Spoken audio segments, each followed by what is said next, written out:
Shut up and sit down. The current state of politics is unsustainable, politically, economically. You still have distrust there.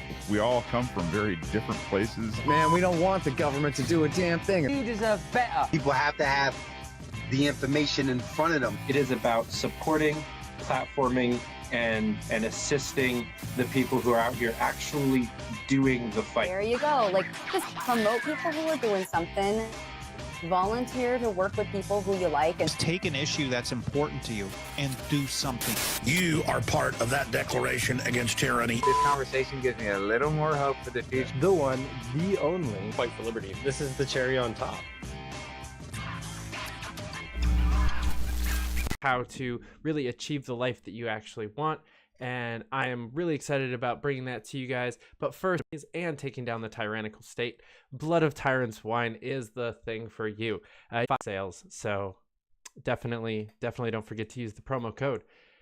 Next up is Crafton Business Services. So going with wanting that get a degree, and then it comes back to the fact that our education gap to be more creative and hone in on how you can serve and earn a living in a wide variety of different ways.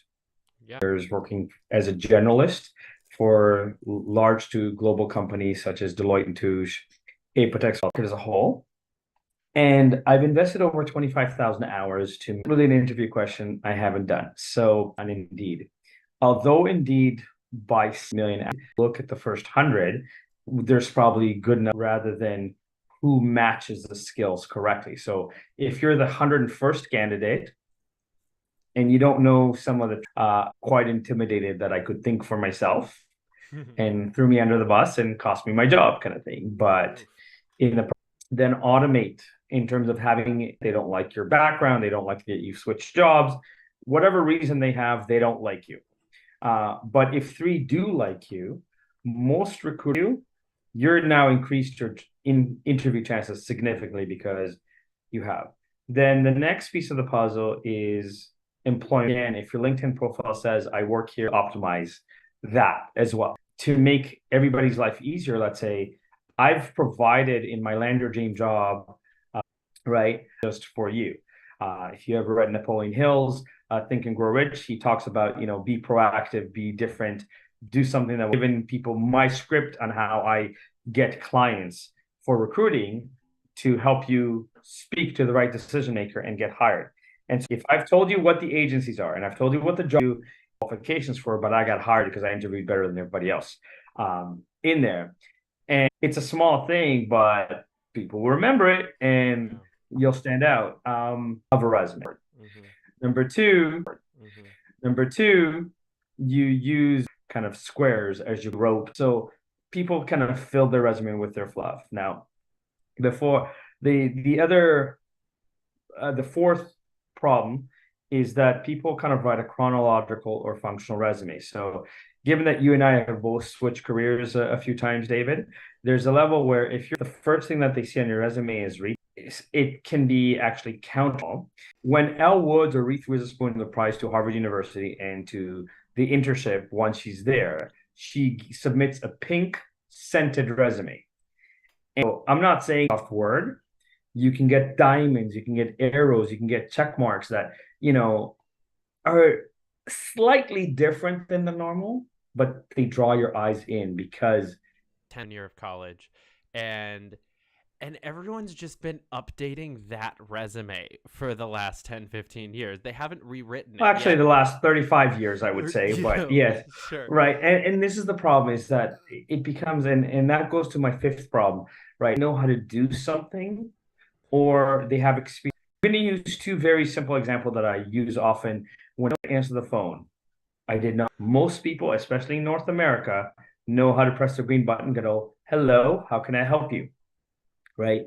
But if a receptionist comes to you and says, I know how to answer 60 calls a day with 12 different lines, you can measure 60 calls a day with 12 different lines. You cannot measure, I know how to answer the phone, what they do.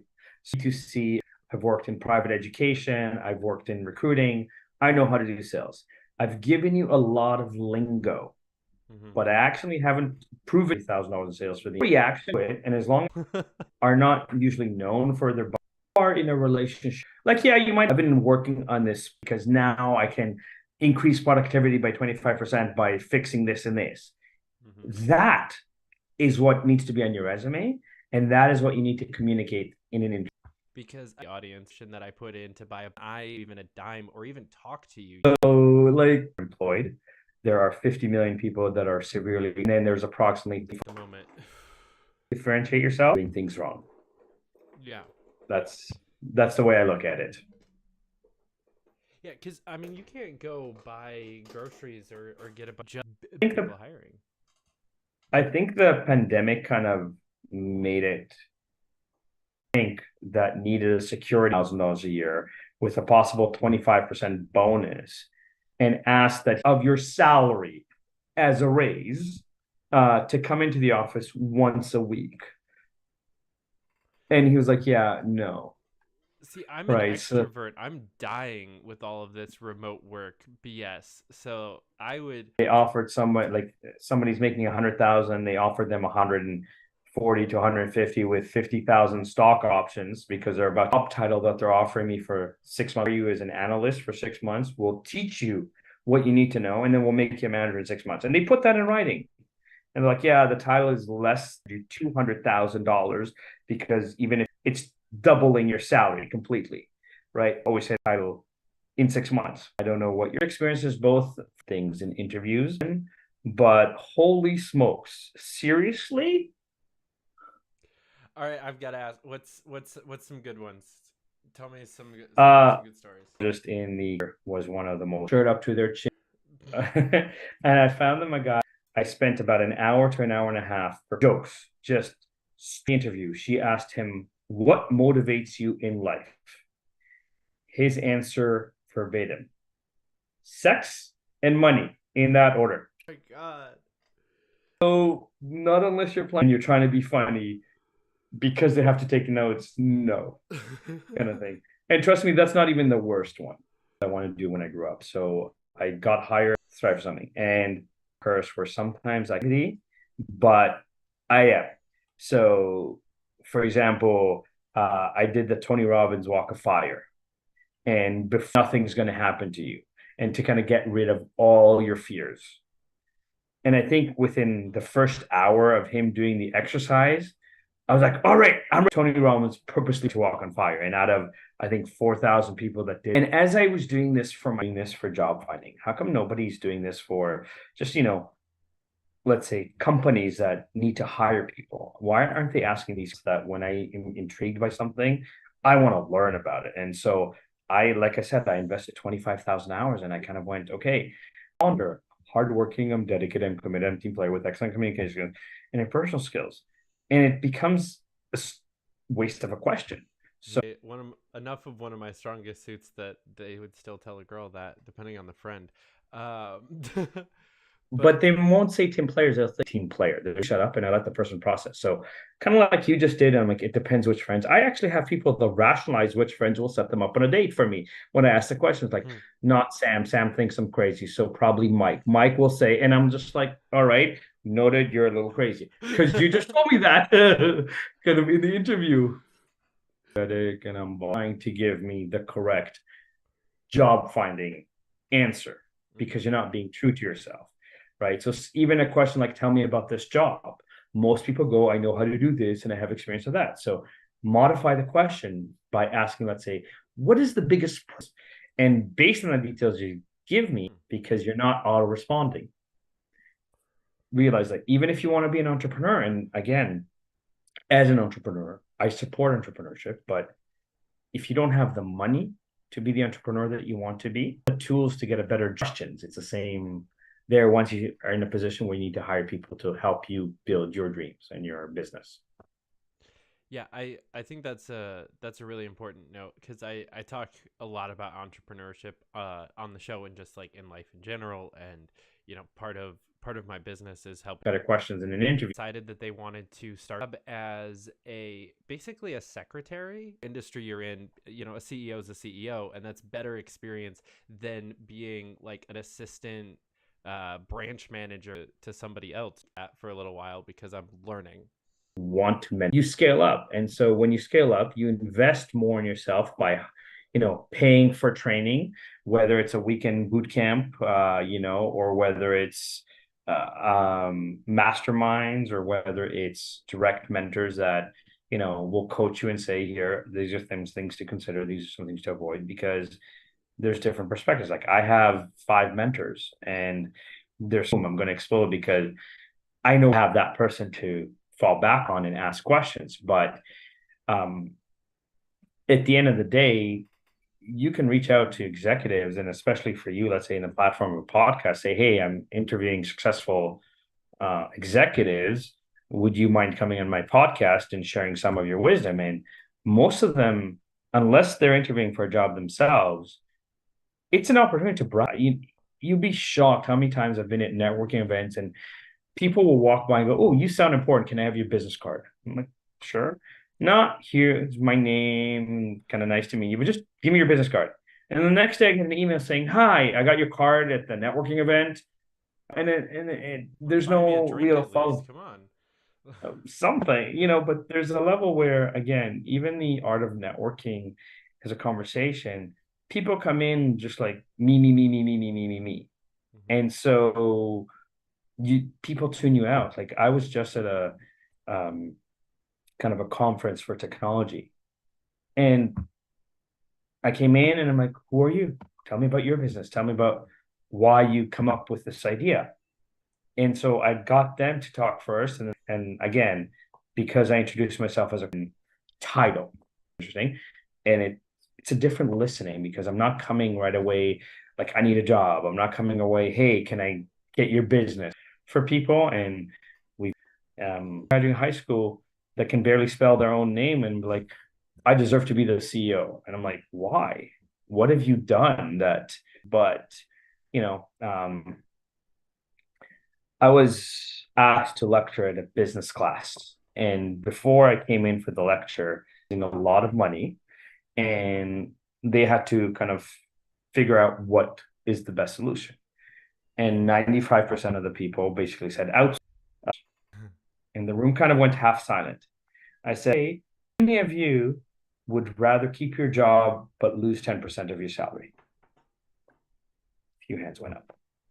I said, how many of you, between what you've learned in your MBA program and between some of your life experiences, might have a solution that can generate money for the business? Some hands went up. I said, here's the difference. You just did this case study, and your solution was outsource because that's the easiest and cheapest. Yep. But if you watch the show Undercover Boss, one of my favorite shows, I might get there. But there's also a level where, again, we've been programmed to kind of, okay, I have a job. I shouldn't, 1,500 transactions, and then print letters and send a copy to the financial advisor and a copy to the client, basically. And I went to 8 hours of work to stuff envelopes when we have a machine that stuffs envelopes, kind of thing. Like, wouldn't it make more sense to put it in the machine and then I can help with the financial transaction?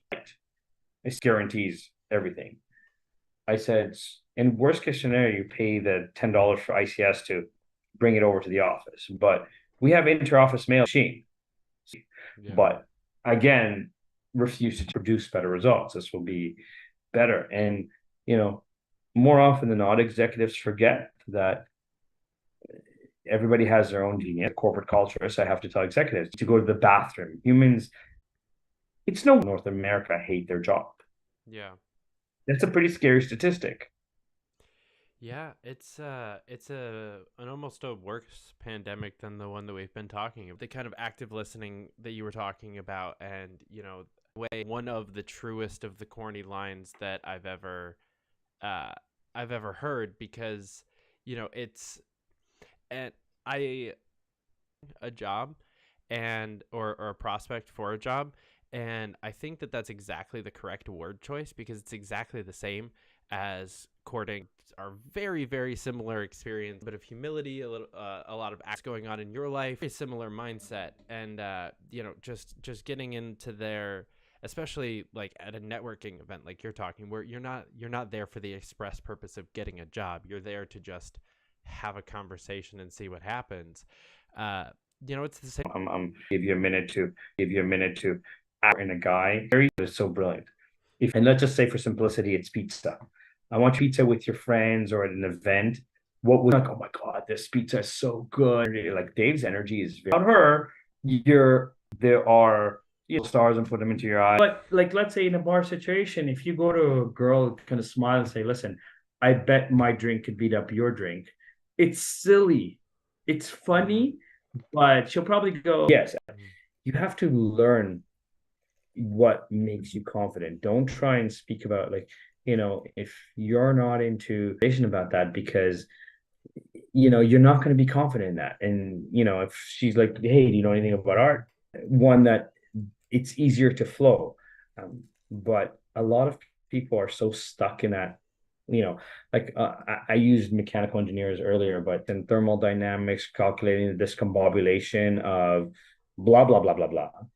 Most women will go, okay. Change the conversation to, I've worked on a problem for 3 months. I finally figured out how to solve it. I'm so excited. Most people can understand that one. Yep. So again, in the job market, if you're boring, I'm hardworking, dedicated, and I'm really good at my job, and I have knowledge in this and I have knowledge in that, you'll probably have a harder time getting those better jobs. Yeah. Yeah, no, that's definitely a strong crossover. Because if you walk up to a girl and like, hi, I like go to the gym and like I'm strong and I'm like I'll hold your hair when you cry. You gotta show that you don't really have confidence in how they approach or the conversation that they're having. Mm-hmm. Yeah, that's very true. Unfortunate. How would your friends describe you for it? And in my head at the time, I was like, well, sometimes, I don't know if I would want to answer. Would be, my sense of a little bit of my unreliability in my actual day-to-day life is one of the things that makes me kind of fun in the dating world. But here's the thing, the spontaneity and the afraid of taking risks. Spontaneity means that you're decisive, for example. Whereas in even fun, it's you enjoy what you do. You have a sense of passion. You have a sense of energy. So again, to you, it's like it's not necessarily there. And I want creative. I want somebody. I keep it because it's interesting observation and additional interesting observation.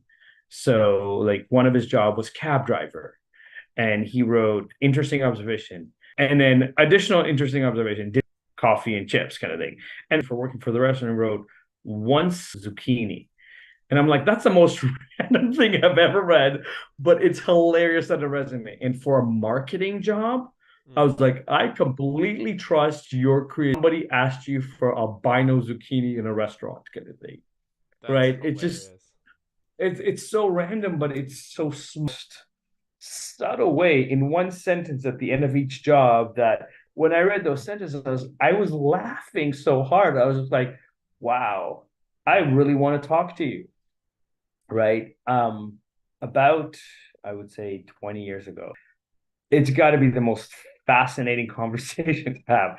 There was a company that sold shit and had a bad breakup or your boss fired you, you could have shit delivered to that person, either anonymously or with your name. And you could choose like solid shit or liquid shit or animal shit or human shit. And I could only imagine being on a date with somebody and somebody asking you, what do you do for a living? He's like, I sell shit. You mean sanitary?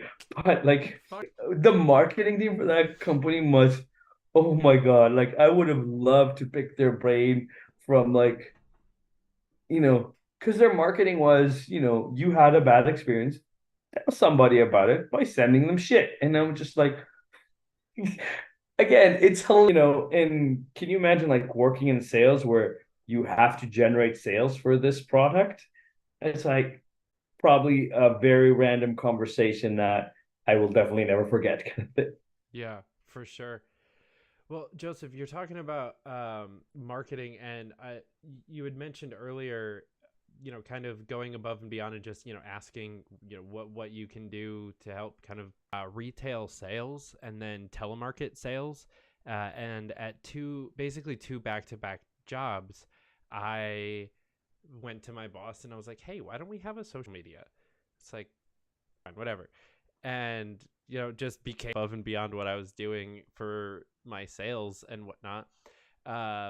The first one, it was a retail store, so I had not a whole lot of leeway. It was a big national company. I worked for Joseph Banks, so it was like tailored brands. So like they had social media, but I just made an Instagram for our store. Springtime's here. Come get your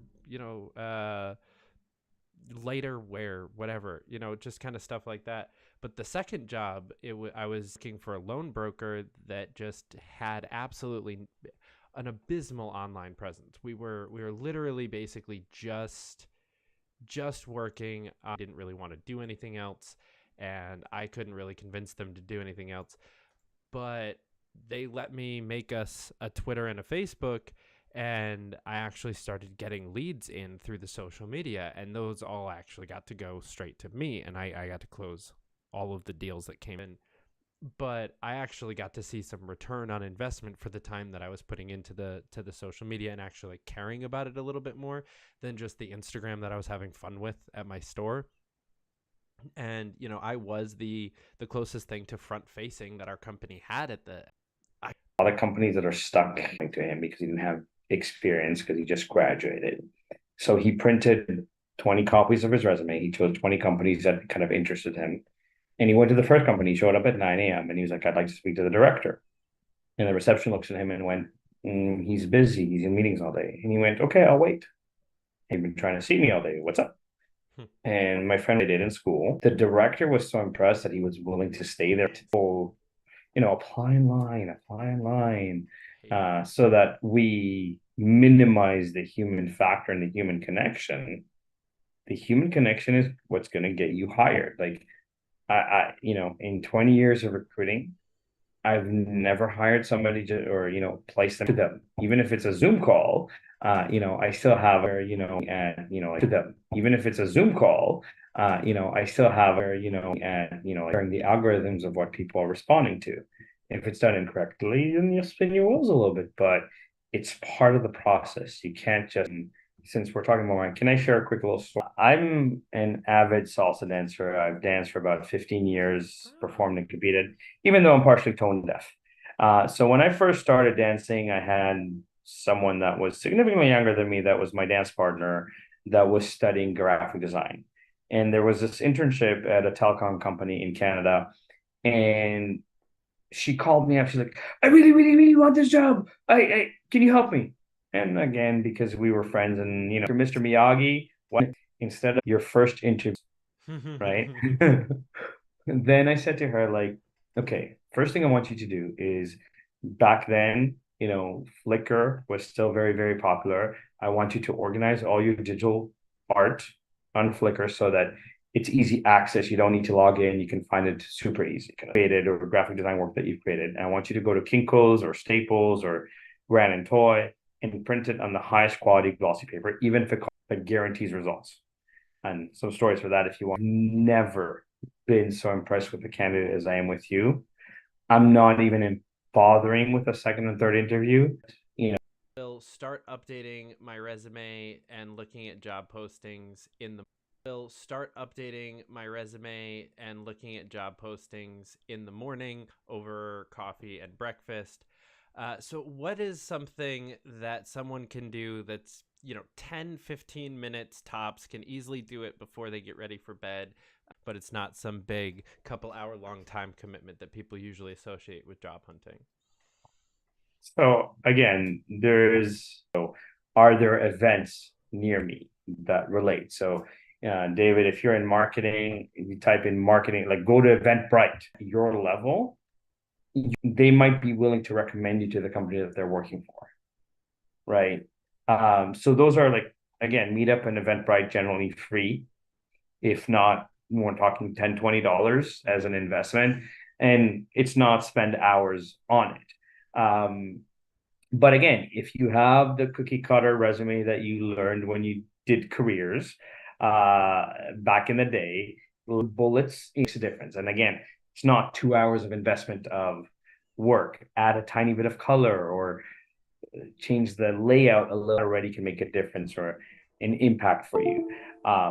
But again, there's also kind of mindset. Congratulations, you've manifested not getting this job. So, even if it's listening to motivational talks, motivation, a mantra to say to yourself.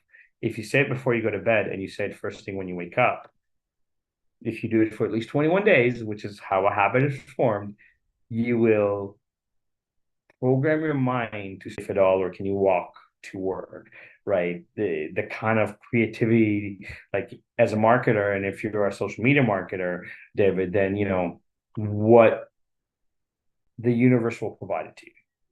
Hell yeah. I'm a big fan of that kind of stuff, and like the reality and kind of shape it. Religion or philosophy you ascribe to, there's some version of that, so whether or not you're praying every morning and every night, just that you'll get the job, or if you're meditating, or whatever it is, just saying it to yourself. Make sure that you have gratitude for it. Make sure, like I'd say the biggest part is the gratitude, because pretty cookie cutter. Any adult, like young age, that it was very much every time I was praying, it was I want this, I want that, I want this other thing. I had a few people influence. Self was at its probably worst until I eventually walked away. But these people like really introduced me to the attitude of gratitude through prayer that still affects the way that I live my life, even though I don't pray to God anymore. Just the idea of, yes, I want today to go. There's always, the corny, like, always look on the bright side of life song from, what is that, Monty Python?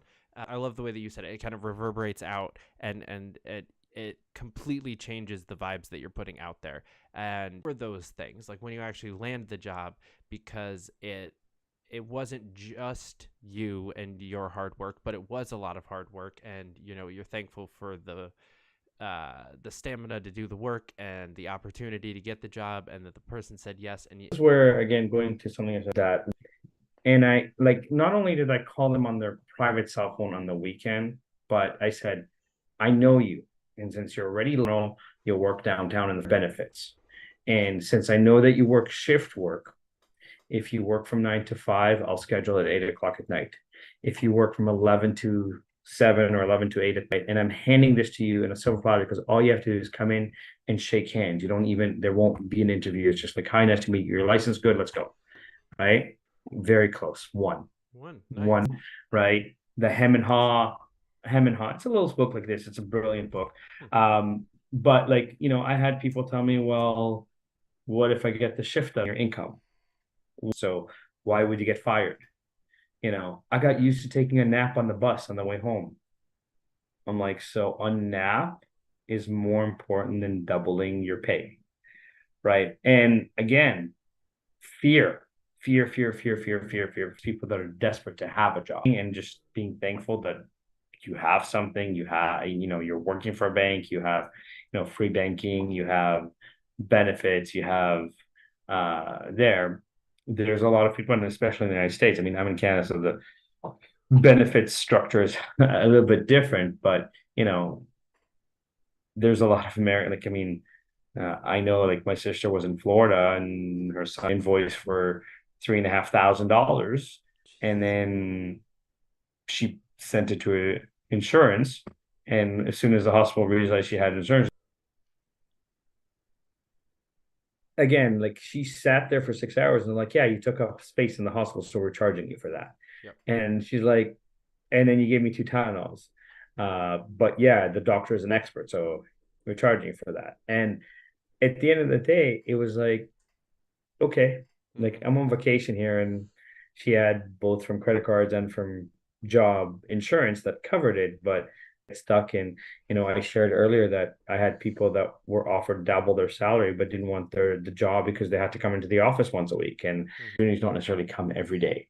that somebody's willing to double your pay, because they see value in you, right? And so it's one of those where, like I said, I have lots of those stories, and we all want that in one form or another. That's why we seek love so desperately.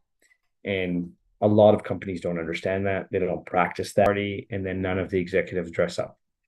It sends a message of like, yeah, whatever, we don't care. Go ahead, do it for $2. Wear it for 10, 15 minutes, shake hands, acknowledge the people that actually bothered dressing up, right? Take off the mask, go do your meeting. The bare minimum, you owe me versus I'm thankful, is a huge separator. Something that I cannot stress enough. I'm not as takes you out for coffee on at least a weekly basis, and the person above them takes you out to dinner at least like on a monthly basis, and you go to these meetups on like a quarterly basis, and there's a yearly convention and all of this other stuff. I never made it to one of the big conventions, but there's this culture of mentorship baked into it, and it's the same with a lot of the MLMs, but a mentee biggest accomplishments, right?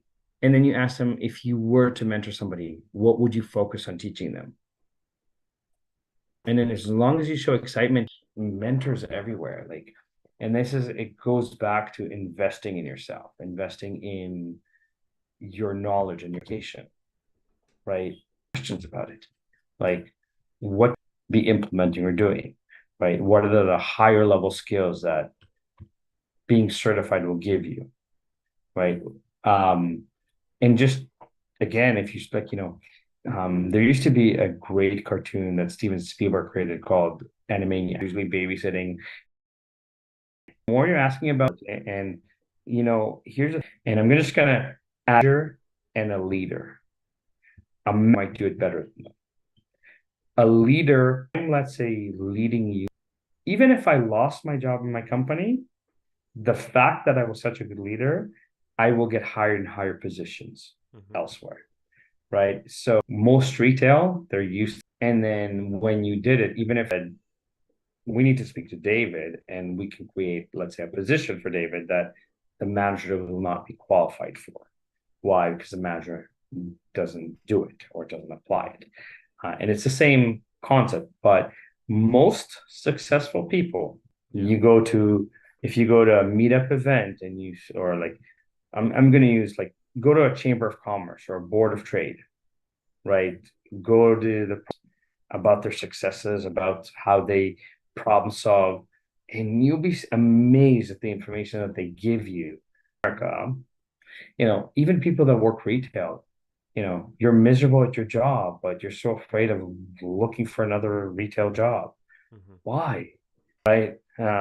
Because if you're working a minimum wage job, you don't have to be treated like shit.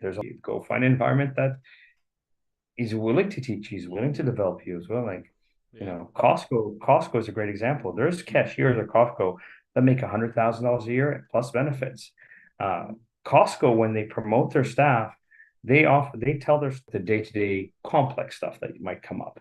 70% of the back office at Costco started pushing carts and being cashiers. Why? Because Costco, on any given day, most of the employees are happy. They're cracking jokes. They're having fun, regardless of the fact that the store is packed, stupid kind of thing, because it's built into their culture. And they're one of the best retailers to work for by far, kind of thing. And again, more because they understand how important their people. I actually genuinely loved, to this day, in my top 2 jobs that I've ever had. And I was middle managed 7. So there were 3 managers, and I was the lowest manager, and then there were 4, and we added another part management where I have all the responsibility but not a lot of the power and not necessarily the pay. A situation that normally would be kind of I can, as I mentioned earlier, be a little OCD, and both of the people above me, they had their ways of doing things, so they kind of gave me a rough kind of structure, and then I got to do everything. I was in control. I loved it. It was even sell suits yet. It was all really reasonably priced, but like really good quality. And we had a bunch of regular customers that came in, bought a new tie every week, and it was just an awesome job. And to your point, I hate my job. Like I work at Macy's and it fucking sucks, and that's just life as a retail worker. There are jobs out there that for example, they're of course, so they're very big on landmark education, the study of ontology, who you are in the matter, and they pay all their employees to go do more present. It's a better experience for everybody. So yeah, it's not about the pay. It's about an experience where, yes, if you do my program, you can get much better pay and significant raises. But it's also, it doesn't need to be. Well, before we wrap up, I want to give you an opportunity to give one more kind of elevator pitch, kind of give people an idea of what they're what you're offering. So as my kind of background says, the full course is $697 US, and I've gifted you 15 amazing templates and 15 cover letters that go from really outside the box to more inside the box, depending on your personality and type of job you're applying for. There's a module on interviewing and the 7 rules to kind of get any job that you want. And trust me, I have gotten jobs I have 0 qualifications for because I know how to majority of questions, with the exception of, like I said, a few weird Google interview questions. There is a section on LinkedIn, how to optimize your LinkedIn, how to use, and probably the worst resource to use, but there's tricks on how to beat that. There's a section on employment. So big, do searches locally because you'll get some specific smaller agencies that you could work with. And again, the homework's done for you. There's a section on salary negotiation. It is amazing what you can ask for if you've proved negotiations in my life. Kind of outside, get noticed. There's a section on kind of creating a position that does not exist, just like you did with starting to dabble in social media and making posts. Because those are usually the best positions because there's no job description and you get to create your own job description, and as well as the working conditions. That is a section with kind of bonuses, like since we are now in kind of a gig economy, I've given people, I provide 15 different pages of ideas of what you can do as side hustles from, sadly, people walking is now a real profession, where thanks to Pokemon Go, people were so obsessed with catching Pokemons that they walked into the middle of highways and got run over. And so there's now a profession where, if you're on your phone playing video games or whatever, you can have somebody walk beside and go, stop traffic. Or just if you want to get into shape, to go for a walk with somebody. And you can find people walkers. There's professional cuddlers. So there's, there is, yeah, to do experiential marketing, just like the product samplers at Costco, for example. They don't actually work for Costco. I've kind of provided that. I've provided 2 of my books as resources for you, of kind of food for thought. I've written over 10 books on particularly the subject that are international bestsellers and award-winning. And I've basically done the homework for you to make sure that you succeed. And I give you, as I said, the insights of job boards like Indeed refresh the Eastern Standard Time. So depending on when you are anywhere on the resume and save it, the database considers that a new resume because you've made changes to your resume. So we'll spend a couple hours looking February or March, and we're now in July. You're probably on page 7,000 of the database. Nobody sees your resume. So by pressing spacebar once a day before you go to bed, you go from being on page 7,000 to being on page 1. Right. So again, it's a small little trick, but this is an example of the depth that I go into to kind of go, stop writing cookie cutter resumes, giving me cookie cutter answers, applying professional jobs, aren't posting on Indeed anymore. They're posting on LinkedIn. If they're posting, or they're posting with agencies because they don't want to get, like, even though most jobs in North America say, don't call us, we'll call you. Call. Say, can you check that my application went through? Or I never got a confirmation for my application. Can you check that it went through? The moment that they check that it went through, guess what? You're now first on the list. Yep. You're getting noticed. That's just like, we'll call it the cherry.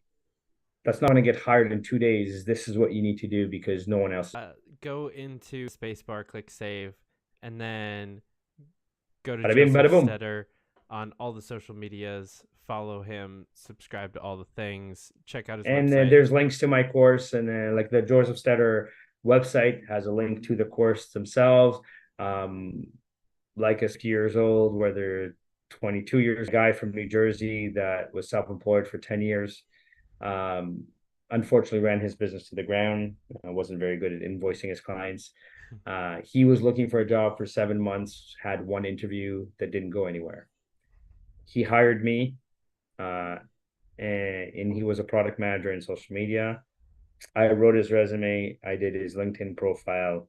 Within 2.5 weeks, Google, Facebook.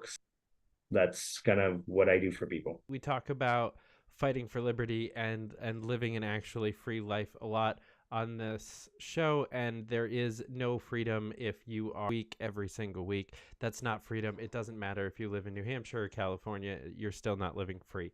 So get your dream job and start making the money that you actually want, so you can start investing in my show, because I need it. And then 11, what those shows will be about. And Dave, thank you for having me. It's been a blast, and thank you for giving me an opportunity to share a little bit of my wisdom. My absolute pleasure. Joseph, everybody, keep up the fight.